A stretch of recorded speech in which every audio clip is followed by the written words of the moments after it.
It's a moment that should be the most heartfelt, dramatic, heartwarming moment in all of the book of Breshit. The moment where Yosef finally reveals himself to his brothers. After Yehuda has dramatically and courageously offered himself instead of the beloved Binyamin, Yosef can no longer hold back and tells the brothers, reveals to them his true identity.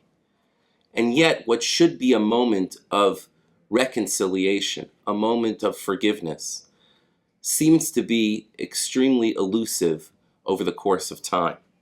17 years later, following the death of their father Yaakov, the brothers give voice to the fact that the reconciliation was not complete.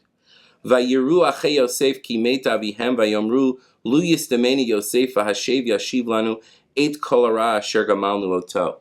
17 years after the supposed moment of reconciliation, the brothers are still concerned at the end of Vayechi that now Yosef will pay them back, that now Yosef will reveal his hatred for them. What happened? What went wrong? Why is it that the brothers aren't capable of reconciling completely? There's a small hint to the problem based on a specific phrasing that appears at the very opening of the rift between the brothers and Yosef, and in the moment after Yosef reveals himself in Parshat Vigash. Back in Parshat Vayeshev, the Torah describes how the brothers hated Yosef, v'lo yachlu dabro l'shalom.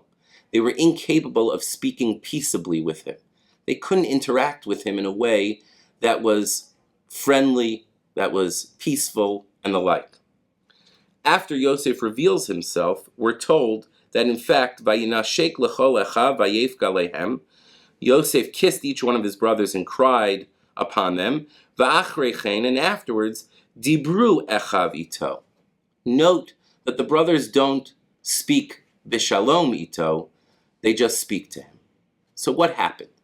How was the reconciliation between Yosef and his brothers incomplete? So if we look carefully through the psukim in the beginning of Parak Mem Hey, after Yosef can no longer hold back, we gain a great deal of insight into the relationship between Yosef and his brothers, and really into the dynamics of forgiveness and reconciliation that are so complex in all of our interpersonal relationships. Yosef reveals himself and he immediately tells the brothers, it's not your fault. This was all part of a divine mission. God sent me here. Look, now I'm able to provide for everybody.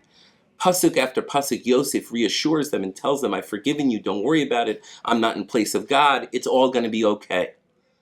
But Yosef doesn't allow for the brothers to apologize to him, nor does he allow himself to hear from his brothers what they feel bad about in order to facilitate a true, full reconciliation.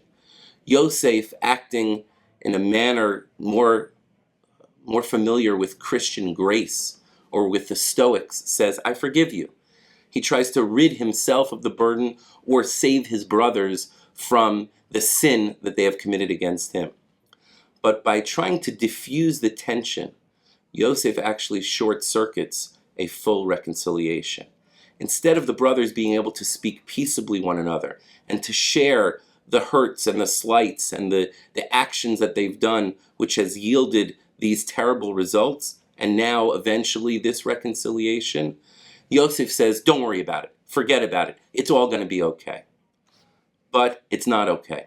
And it will take many years, 17 in fact, for the brothers to confront whether or not that reconciliation has happened. And even then, it's unclear if the reconciliation is one that is full and has achieved its ultimate goal.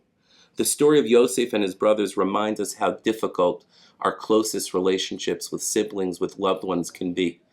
That the hurts piling up over the years can't be swept under the rug in one moment of grace and forgiveness. That they have to be really worked through. And that for true reconciliation, both sides need to be able to communicate with each other and share their apologies and share their hurts in a very meaningful, intimate kind of fashion.